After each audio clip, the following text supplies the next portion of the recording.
Então sejam bem-vindos. Nós vamos estudar hoje Pensamento e Vida em Enfermidade. Mês que vem, a morte e depois o amor. Nós estamos numa jornada de aprendizado. O livro Pensamento e Vida, eu sempre relembro vocês, é um curso. Nós começamos entendendo o Espírito, entendendo suas relações, entendendo as leis que regem o Espírito, entendendo seus componentes, entendendo sintonia, entendendo antipatia, entendendo o trabalho, entendendo sobre filhos, sobre família. Nós fomos explorando uma série de temas que compõem, genericamente falando, uma jornada existencial, do berço ao túmulo, após o túmulo e de volta ao berço. E hoje, antecipando a morte, o que nós temos? Enfermidade. Sempre temos a enfermidade antecipando a morte? Nós temos a enfermidade durante toda a vida. Se a morte é o último dia da nossa vida, então nós temos a enfermidade durante todos os outros dias. Tem um dia que a enfermidade acaba. Na morte. A enfermidade física, não a enfermidade moral. E isso é curioso, porque nós, reencarnados, por questões didáticas, separamos esses dois universos, o universo material e o universo espiritual.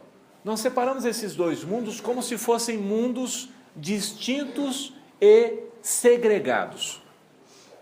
Mas isso não é verdade. Tanto não é verdade que Kardec se propõe a explicar um termo, uma palavrinha muito usada na época e ainda muito usada, mas que causa uma grande confusão de entendimento. A palavra alma. O que é a alma no conceito espírita? É um espírito encarnado. Ele nem é espírito e nem é matéria. Ele está tão entranhadamente ligado ao mundo material que isto é uma nova forma de existir. Não é como quando ele está errante, fora do corpo físico. É uma nova manifestação, porque o corpo traz necessidades, traz demandas que ele não tem enquanto espírito. O ciclo do corpo é um ciclo rápido. Eu durmo, levanto, acordo, vivo, durmo, levanto, acordo, vivo, durmo, levanto, acordo. É um ciclo rápido. O espírito não tem esse ciclo. Tem espírito que dorme depois de 300 anos. E dorme 200 anos. O que para nós é inconcebível. Não é sequer compreensível. Então, no mundo dos espíritos, nós temos uma realidade.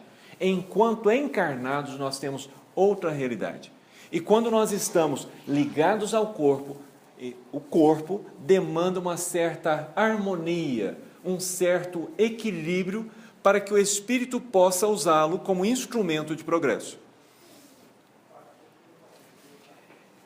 Nem toda enfermidade tem sua origem nos nossos desequilíbrios mentais.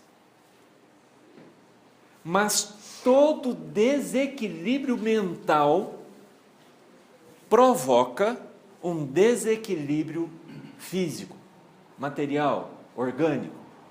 Provoca um desequilíbrio no nosso corpo.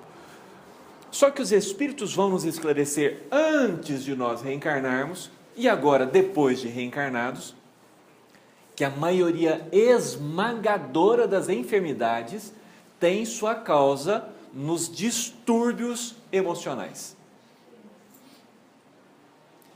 E quem é que sente?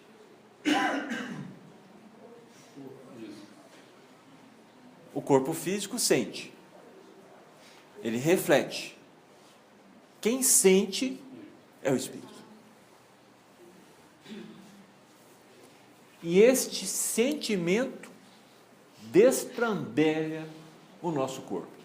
Os Espíritos nos explicam no livro Pensamento e Vida que é uma coisa curiosa, que depois que você ouve, você fala assim, faz sentido. Que um desequilíbrio emocional, primeiramente afeta a nossa produção de saliva. Boca seca? Já ouvi aqui um boca seca. Primeira coisa é a produção de saliva. Agora, vamos de causa em causa ou de efeito em efeito? Se eu não estou salivando direito, minha digestão será afetada? Será afetada. E aí eu vou ter um problema gástrico. Correto? Se eu não estou conseguindo desmaterializar as substâncias que eu ingiro, porque o processo de digestão é um processo de quebras moleculares, se eu não estou fazendo esse processo de maneira adequada, como fica a nutrição das minhas células? Deficiente, comprometidas. Faz sentido, então, que um desequilíbrio qualquer que afete a minha salivação, afete a minha capacidade gástrica, que afete a minha capacidade nutricional, que afete o meu corpo inteirinho, da ponta do dedo do pé até o fio de cabelo que cai. Porque a gente também fica careca de nervoso, não fica? Talvez as mulheres não, mas os homens tendem a perder os cabelos, né? Eu estou perdendo os cabelos. Essa coisa emocional é tão curiosa que tem gente que da noite para o dia embranquece os cabelos. Passam por uma grande emoção, um grande problema, e os cabelos simplesmente mudam por completo. Isso é uma prova cabal. Mas isso não acontece com todos.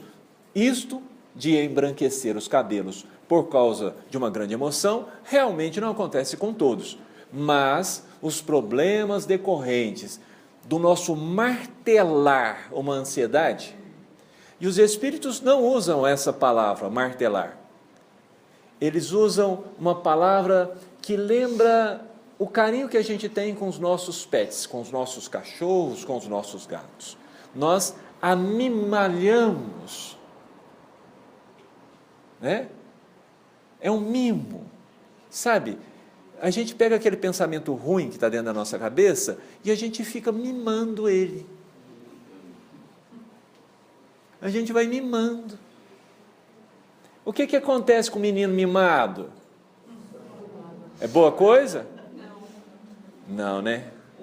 E o que acontece com essas emoções, esses desequilíbrios que nós vamos mimando-os? Eles se tornam reincidentes, intensos, permanentes, se agigantam. E aí está a importância de refletirmos sobre a enfermidade. Porque um nervosismo aqui e um outro acolá faz parte da vida, o nosso organismo tem resistência para isso. Uma grande emoção aqui, outra grande ali, também faz parte. A questão é que nós estamos vivendo uma vida de repetições. Nós estamos repetindo comportamentos que são agressivos ao nosso corpo, que desestruturam o nosso equilíbrio sistêmico, que afetam a nossa capacidade de defesa, o nosso sistema imunológico. Quando eles nos dizem que a maioria esmagadora provém disso, nós podemos dizer, por exemplo, se o indivíduo vai, dá um pulo, pula a cerca, sai do casamento e pega uma doença venérea. É estranho falar isso, né? Parece que isso nem existe mais. Mas AIDS se pega assim. Sífilis também se pega assim. Existe uma série de doenças que já têm tratamento, mas ainda existem essas doenças. Aí o indivíduo vai e pega.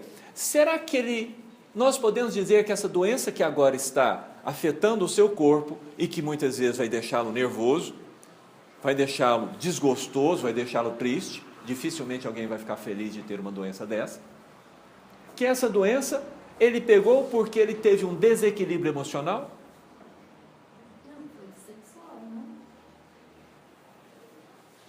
O que no sexo não é emoção?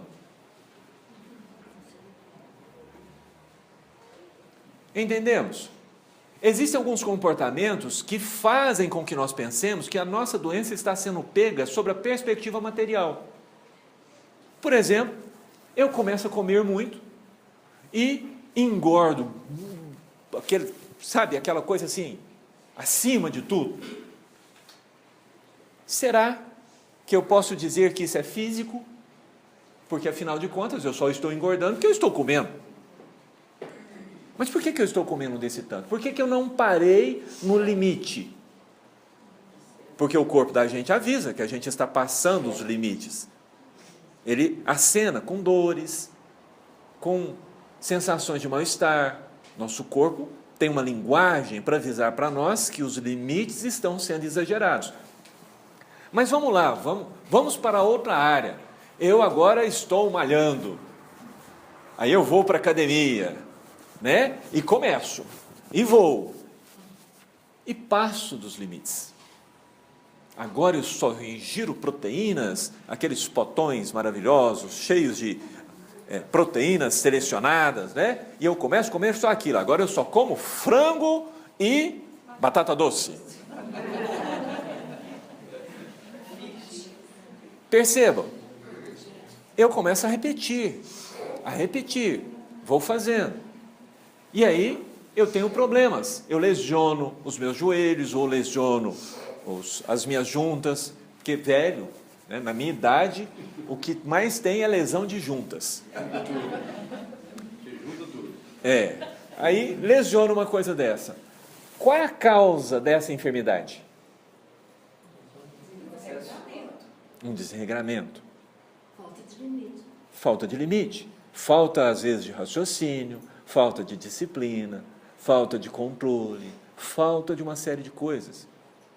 Ou excesso de outras coisas. Eu quero muito ficar bonito para conquistar as mocinhas, ou eu quero muito ficar bonito para conquistar os mocinhos. Eu quero muito, sei lá o que das quantas.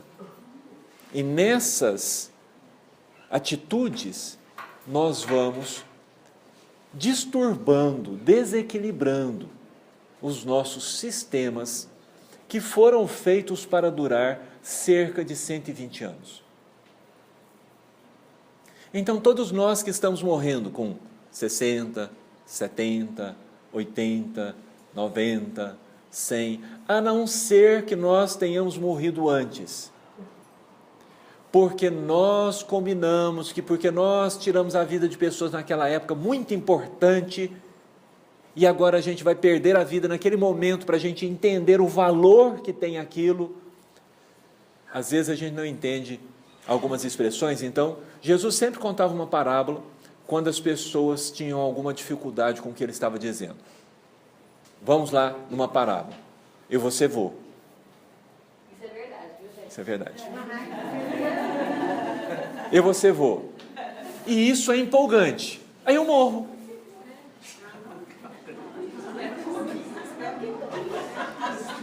É disso que eu estou dizendo. Esse tipo de morte, onde você tem utilidade, mas de repente aquela coisa que é a coisa que você mais quer, lhe é tirada, pode ser uma dessas mortes programadas. Mas se você não está vivendo isso e de repente morre, porque você saiu descuidado da revisão do carro, porque você estava com pressa e estava viajando numa alta velocidade. Uma série de fatores podem causar mortes repentinas. Se você morre num caso desse, você morreu antes da hora, por causa de um desequilíbrio, de novo. Eu tenho que concordar com os Espíritos quando nos dizem que a maioria esmagadora das nossas enfermidades são causadas pelos nossos desequilíbrios emocionais. Tudo bem, concordei, e agora, faço o quê? Porque se tem uma coisa que nós temos aprendido na doutrina, é que nós não estamos aqui para amedrontar as pessoas. Nós estamos aqui para nos reeducar. Isso é um processo de reeducação. Conhecer o nosso desequilíbrio é um processo de autoconhecimento. Quando nós traçamos com vocês uma série de exemplos, esses exemplos são para que vocês olhem para a vida de vocês, olhem para si mesmo e identifiquem, além destas causas citadas, centenas de milhares de outras possibilidades, porque cada um de nós trazemos um conjunto.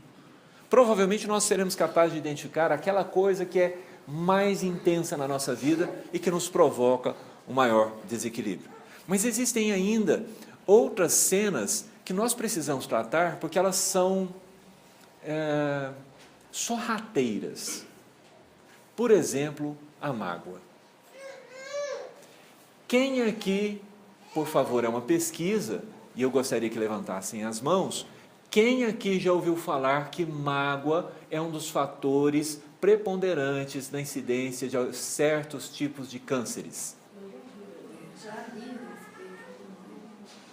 Olha, olhando daqui para aí, é mais de 70% de vocês. Então, é um conhecimento que nós temos. Mas a gente fica com raiva das pessoas. A gente fica magoado. E mais, a gente martela esse tipo de sentimento. A gente revisita. A gente ressente. Porque quando nós lembramos do fato e comentamos com as pessoas, o que nós estamos fazendo? Revivendo. Peguem um álbum do dia da formatura, do dia do nascimento. Você revive as emoções. Às vezes você lembra da música, às vezes você lembra do que aconteceu. Você revive. E quando nós revisitamos a mágoa, nós também revivemos. E o momento da mágoa, alguém aqui alguma vez experimentou uma mágoa feliz? Não, né? Não, eu nunca vi, mas nesse mundo em transformação, vai que as mágoas são sempre acompanhadas de tristeza. Vocês já devem ter ouvido falar de algumas pesquisas que fizeram com o pessoal em cinema, assistindo comédia e assistindo drama. Qual dos dois a pessoa sai com o sistema imunológico funcionando em pleno vapor? A comédia. A felicidade melhora o meu sistema imunológico. Vamos lá. Se eu desequilíbrio afeta a saliva, que afeta a digestão, que afeta o sistema de nutrição e afeta as minhas defesas. Se eu entro no cinema e me divirto assistindo uma comédia, isso me faz bem, a tal ponto que o meu sistema imunológico reaja bem, nós poderíamos deduzir que isso também afeta a minha digestão, que a minha digestão melhora, que isso afeta a minha salivação, que a minha salivação melhora, que isso está na contramão do primeiro exemplo que nós demos. Então aqui nós temos um certo tratamento para os nossos desequilíbrios. Nós veremos no Conduta Espírita, se não for no Conduta Espírita, é no sinal verde, e eu sei que você vai pesquisar e você vai contar para nós depois. Nós veremos que um bom humor é uma vacina contra a enfermidade. Que o bom humor, que encarar as situações que nós enfrentamos no nosso dia a dia com bom humor, rir de nós mesmos, rir das nossas tolices, rir das bobagens, rir das nossas ignorâncias, encarar as situações com bom humor é extremamente saudável. E eu sei que é num dos dois livros que André Luiz era médico. Então, o bom humor, a alegria, o sorriso, isso faz bem. A mágoa não tem bom humor, não tem alegria, não tem sorriso. Ela tem tristeza. O ápice da tristeza começa com D?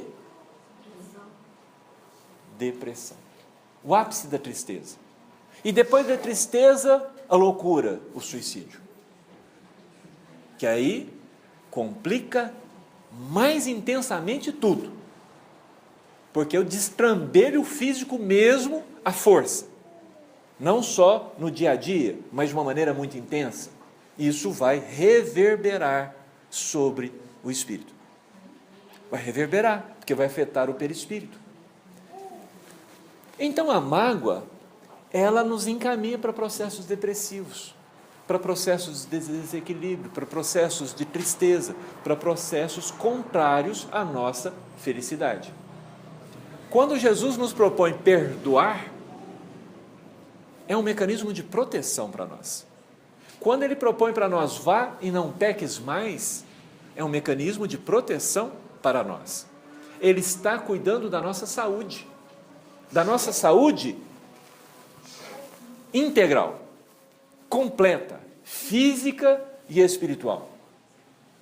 Quando Jesus amarra no vai e não peques mais, que as nossas ações físicas, chegando a um ponto da lepra, chegando ao ponto de uma tuberculose, chegando ao ponto de uma cegueira, chegando mesmo ao ponto de uma paralisia, que estas perturbações, que esses desequilíbrios têm origem nos nossos desacertos, porque o que é o pecado? Pecado é fazer para o outro aquilo que eu não quero para mim mesmo. Fiz para você uma coisa que eu não quero para mim, pequei. Compreendemos? Todas as vezes que nós fazemos isso, nós estamos agindo contra o nosso melhor interesse, contra a nossa felicidade, contra a boa vida, contra o equilíbrio, contra a saúde. Então existem coisas que são sorrateiras. A mágoa é sorrateira. A irritação é sorrateira. Porque a irritação leva à agressão, e a agressão leva à reação agressiva do outro lado, que é uma projeção. Eu jogo no outro, o outro devolve para mim. Quando ele devolve para mim, eu magoo, aí eu interiorizo. Existe até um termo que eles usam, um termo bonito, né? Somatização. E eu gosto dessas palavras porque elas levam o problema para longe, né? Levam o problema para o soma. O problema de soma é um problema que ninguém gosta, porque tem a ver com matemática, né? É um problema que tem a ver com contador. Então o contador deve estar resolvendo esse problema de somatização. Pois é, somatizar é materializar no nosso corpo os desequilíbrios que nós trazemos no nosso mental, no nosso íntimo. Porque o nosso corpo, no final das contas, é uma roupagem do nosso ser. Ele reflete o nosso ser. A tal ponto que se eu apresento uma paralisia na minha perna, essa paralisia é um reflexo do meu ser. É uma manifestação do meu ser. Seria como uma forma de tornar tangível para que eu veja os meus problemas verdadeiros. Para que eu enxergue que eu tenho um problema. Então não estou enxergando que eu estou desequilibrado. Não estou enxergando, eu vou repetindo o erro, vou causando transtornos no meu organismo e chega num ponto que eu vejo o transtorno e falo assim, nossa, eu tenho que mudar. De tal sorte que nós encontraremos no livro Céu e Inferno uma explicação sobre o inferno. O que é o inferno? É uma quantidade tal de sofrimento que nos leve a desgostar da maldade. Muito complexo, entregou a somatização. Desgostar da maldade. Porque chega um ponto, a pessoa sofre tanto que ela não aguenta. Deus me livre de pepino, esse trem me faz mal, me causa indigestão, não vou comer mais pepino.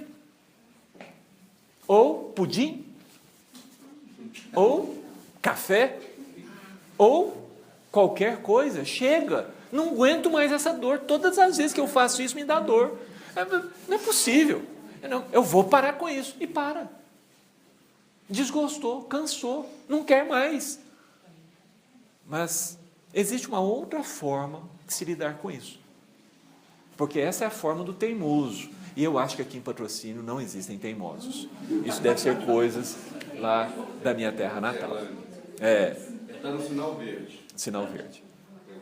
Você se importa de ler exatamente o texto para nós? Enfeite o seu lar com recursos da gentileza e de bom humor. Gentileza e bom humor.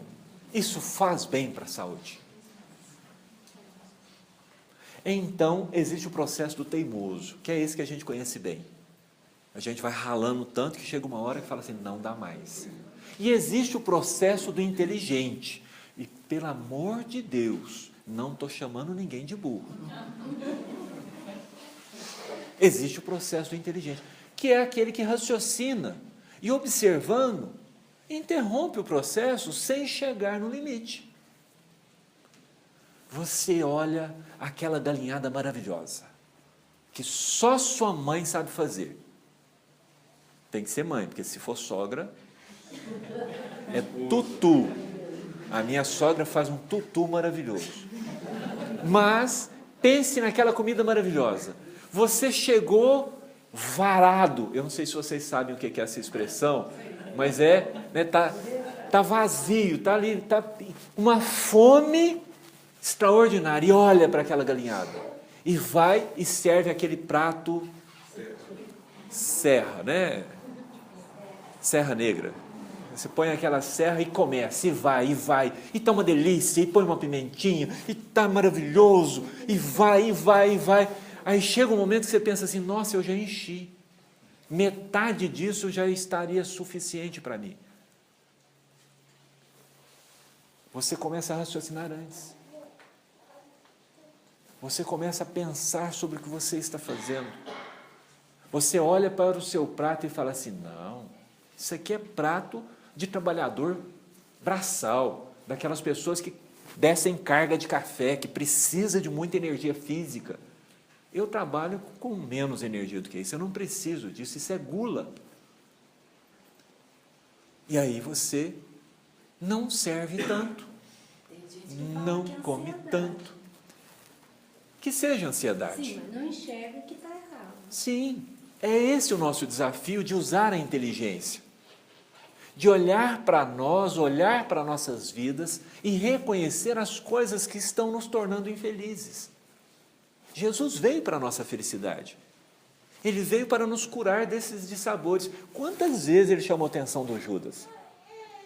Quantas vezes ele falou para o Judas, Judas, não é por aí. Ele conversou, explicou, mas o Judas queria ouvir. E quantas vezes a gente fala isso dos nossos filhos? E nós? Não fomos filhos, não fomos adolescentes e passamos pela mesma situação? E muitas vezes hoje a gente não tem parado para ouvir os nossos filhos.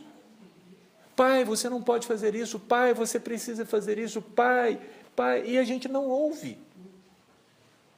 E quando nós não ouvimos, nós não curamos. E aí Jesus vai nos dizer isso também, né? Pai, nele se cumpre a profecia. Vendo, não veem. Ouvindo, não ouvem. E não entendendo, eu não os cure. Então o processo da cura é um processo que passa pelo entendimento, pelo saber ouvir o corpo, ouvir as pessoas que estão à nossa volta. Quantas vezes os nossos amigos, porque só os nossos melhores amigos fazem isso, nos chamam a atenção. Você não acha que você está exagerando, não? Às vezes eles vêm na brincadeira, né? Deixa disso, isso vai te fazer mal. E a gente leva na brincadeira, mas a gente poderia levar a sério. É um amigo conversando. Quantas vezes a gente ouve o nosso anjo de guarda, lá dentro de nós, chamando a atenção, esse caminho que você está seguindo não vai dar certo. Deixa disso.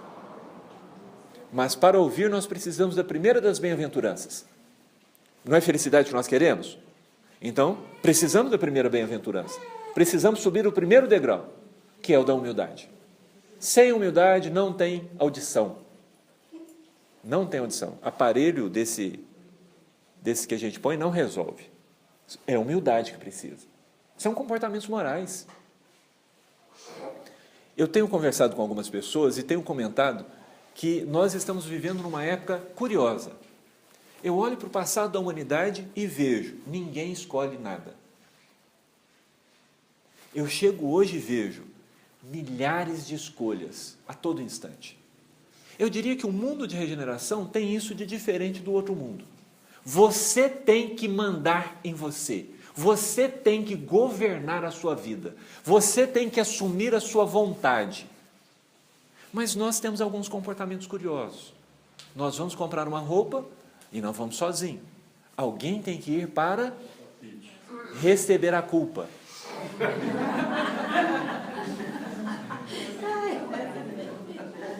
Receber a culpa. Não pode lutar. Por quê? Porque se ficar feio, fulano gostou. Fulana gostou. Nós não estamos sozinhos.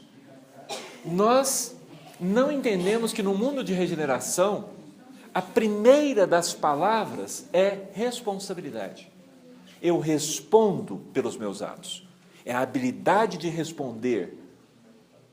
Eu respondo pelos meus atos. Eu já respondia antes, só que agora consciente. Agora eu tenho que ver. As coisas são claras. Elas são... Acabei de errar, as consequências estão quase que batendo na nossa porta. São bem próximas, para que nós compreendamos e assumamos. Porque se nós estamos preparando-nos para voltar para a nossa verdadeira vida, e a verdadeira vida não é a do corpo, não é essa que nós estamos vivendo, a verdadeira vida é sem estes limites. Porque o corpo hoje, ele mostra claramente meus limites para mim. Se eu prestar atenção nele, eu vejo que aquela discussão me fez mal. Eu vejo que aquele trabalho, eu preciso de mudar o jeito de lidar com ele, porque eu estou indo arrastado para ele na segunda-feira. Eu vejo que a minha vida está uma bagunça, porque nem coragem para fazer as coisas eu não estou tendo mais. No meu corpo isso fica perceptível, mas sem o corpo, como espírito, sem os limites, o que vai ser? Imagine um lugar que você pensa assim, cabelo vermelho, tum, cabelo loiro, tum, cabelo preto, tum. A Patrícia conta isso num livro dela, que a coisa que ela achou mais impressionante foi o banheiro na espiritualidade. Que ela entrava para o banheiro e saía outra. Ela não tinha nem que escovar o cabelo. Ela olhava e cabelo Chanel, cabelo comprido. Imaginem o que será da nossa vida. A gente vai andar na rua parecendo, sabe aqueles outdoor cheio de cores? A pessoa não escolhe as cores, ele põe logo o arco-íris e fica tudo piscando. Aí as mulheres vão estar andando na rua, cabelo vermelho, cabelo preto, cabelo amarelo, cabelo branco, cabelo prateado, cabelo curto, cabelo grande. Nós não vamos conseguir ver a pessoa, porque ela não escolhe. Ela não opta. Isso serve para os homens também. Barba, sem barba. Bigode, sem bigode. Cabeludo, alto, loiro, moreno, magro, baixinho. É maleável.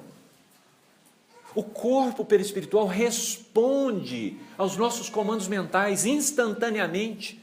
A resistência da matéria, em comparação com a resistência aqui, é quase nenhuma. Como é que eu vou lidar com isto? Então, essa lição do pensamento e vida é uma lição para que possamos refletir. Porque uma vez que nós adentramos esse mundo de regeneração, nós precisamos tomar cuidados ao longo da vida para prolongar o máximo possível a nossa estadia aqui, aproveitando o aprendizado que é possível realizar.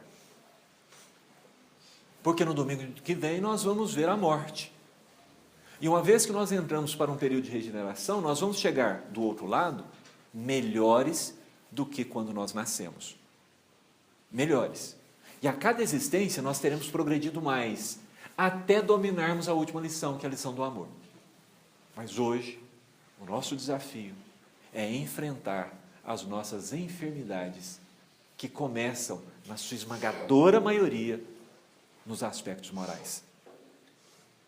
Nos nossos desentendimentos com o nosso próximo, nas nossas intransigências, nas nossas teimosias,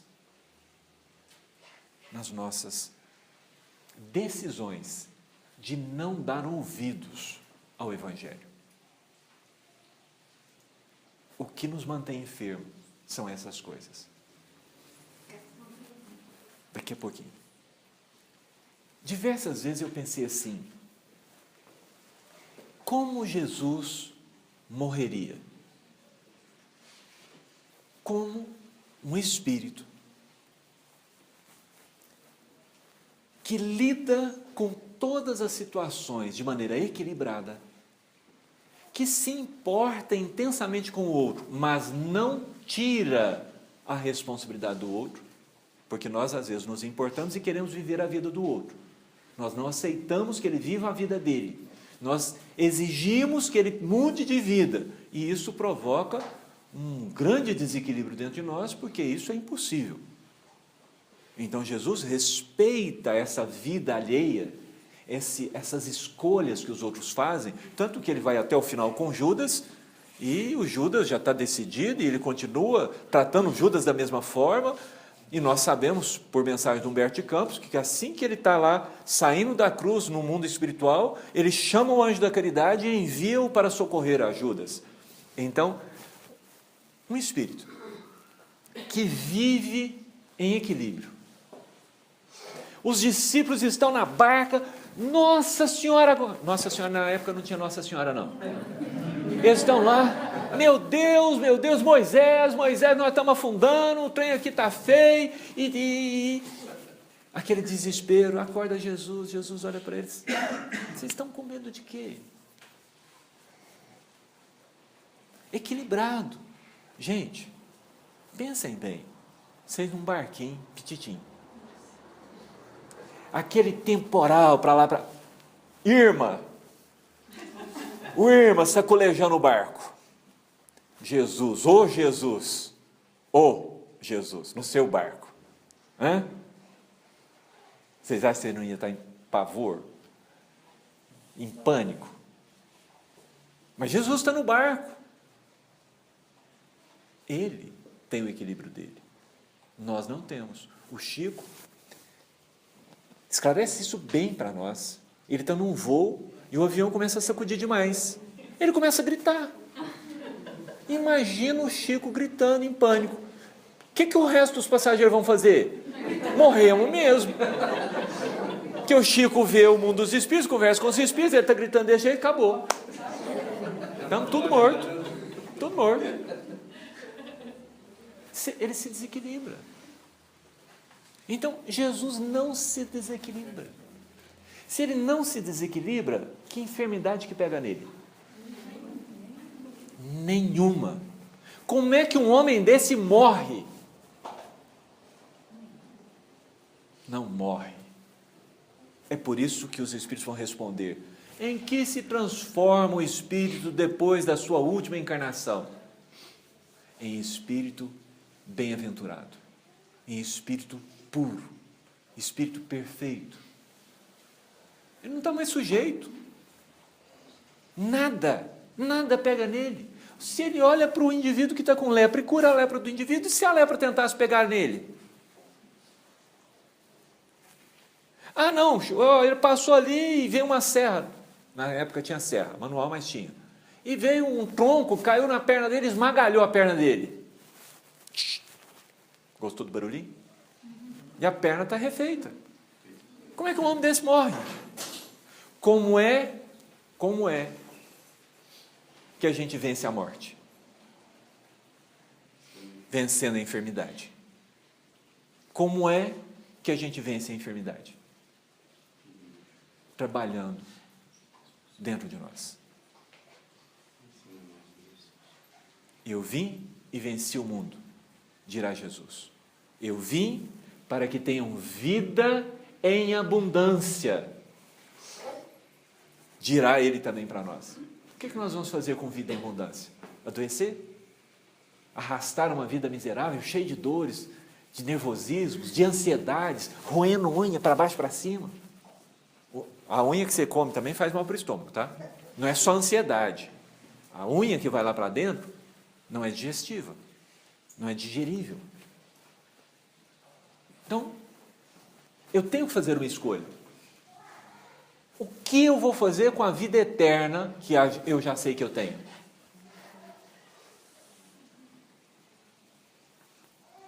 Porque antes, nas outras religiões, eu podia pelo menos morrer e ter a ilusão de que eu fosse descansar eternamente, ou o mais provável, que eu fosse ter um papo com aquele vermelhinho, de chifrinho, rabinho e tal. Mas eu tinha uma ilusão. Mas agora eu sei que eu sou eterno. O que eu farei na minha eternidade? Gastrite, cânceres, dores atrozes, tuberculose. Tuberculose já está contornado, lepra já está contornado. Os meninos que precisarem renascer na terra para ter, desde a infância, uma paralisia, para ter um problema qualquer, nós já estamos fazendo cirurgias nos fetos. Então, nós estamos fechando, ouçam, nós estamos fechando as possibilidades expiatórias da terra. Nós estamos fechando essas possibilidades. Não, Maria, mas nasce lá no lixão da África.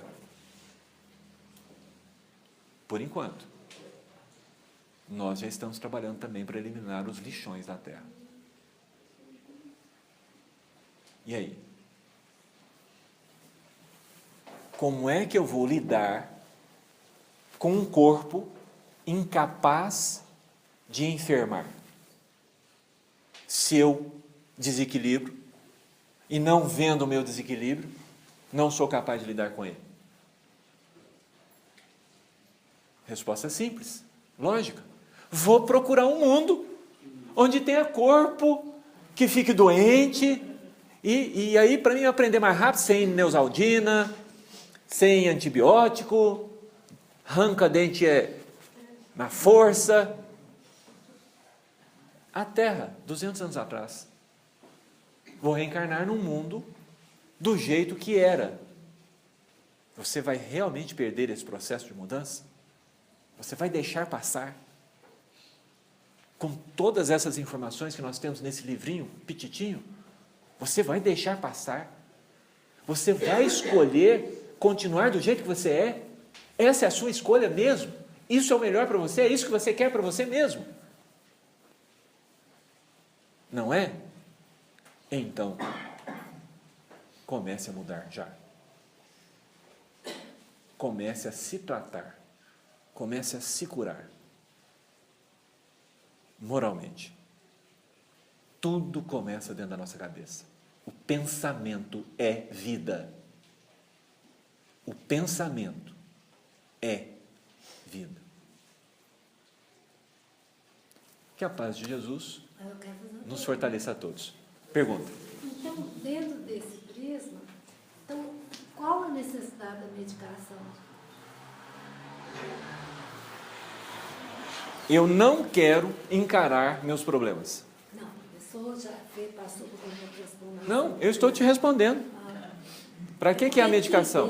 Dá licença. Aqui numa palestra foi dito o seguinte: a pessoa, ou eu entendi mal, que a pessoa deveria fazer essa transformação e evitar o uso da medicação. Olha, as informações que nós temos dos espíritos é que a gente Então, tem que eu achei usar. Estranho, não refutei, não perguntei, Isso. porque eu não tenho liberdade. Com você eu estou tendo. A informação que nós temos é que a gente tem que continuar o tratamento físico Físico e o espiritual. espiritual. Eu tenho um amigo que tem depressão, ok? Eu E tenho ele estava também. só, Isso que eu tô te falando. ele estava só tomando medicamento do psiquiatra. Aí eu conversei com ele e expliquei para ele que ele precisava também fazer um tratamento com psicólogo. Com psicólogo. E que ele também precisava do tratamento de passe. Espiritual. Isso, ele precisa dos 3. Fiz os 3. Tá? Perfeito. Então eu escutei. Mas isso essa- aqui, eu fiquei assim, essa super preocupada. É a recomendação geral.